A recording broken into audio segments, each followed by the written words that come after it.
According to the U.S. Department of Education, 1 in 5 school children are bullied. So, bullying is a major issue in our country's education system.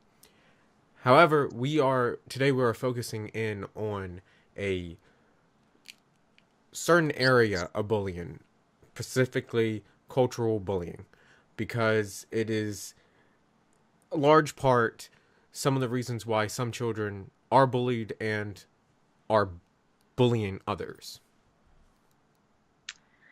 All right, so why do people bully others based on cultural differences?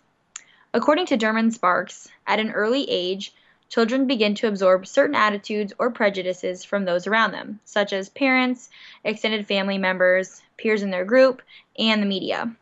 These learned prejudices can develop implicit biases. Implicit biases are typically under the radar of our consciousness, but they can manifest themselves in various ways, such as stereotyping others based on the color of their skin or the religion they practice.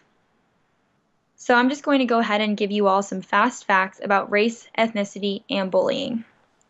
First of all, the definition of racial and ethnic bullying is unwanted, aggressive, typically repeated behavior based on an individual's skin color, ethnic grouping, or cultural and religious background.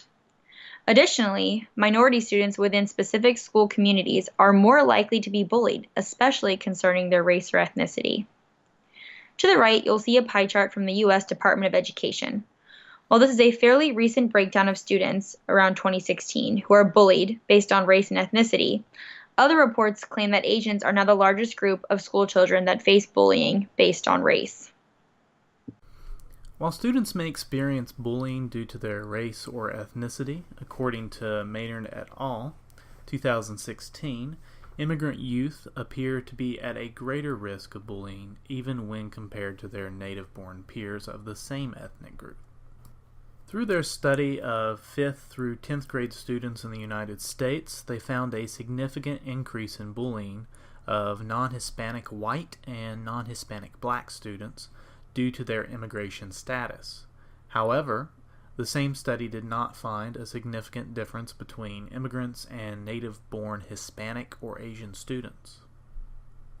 What this seems to show is that Hispanic and Asian students, regardless of immigrant status, are perceived as part of the outgroup, while immigration status acts as a way to other white and black students in the United States.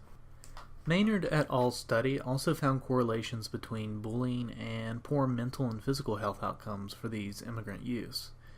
Students who were bullied were at greater risk of being overweight, lonely, having an overall dissatisfaction with life, and facing body image issues. Furthermore, they were also more likely to use illicit substances than their peers. Immigrant students already face the struggle of adapting to a new culture, a new way of life, and possibly a new language. Unfortunately, bullying adds to these struggles, making their lives that much more difficult. Of course, it doesn't help that immigration is a divisive subject of discourse in today's politics. We have a president who said, "When Mexico sends its people, they're not sending their best. They're not sending you. They're not sending you. They're sending people that have lots of problems, and they're bringing those problems with us." This is the sort of vitriol that immigrant students have to deal with in their everyday lives. Moreover, depending on their legal status, some people do not believe that these students have a right to an education in this country. For example, Samway and McKinnon, 1999, note the myth that school districts are not obliged to enroll illegal immigrants and that they should ask for proof of citizenship when enrolling said students.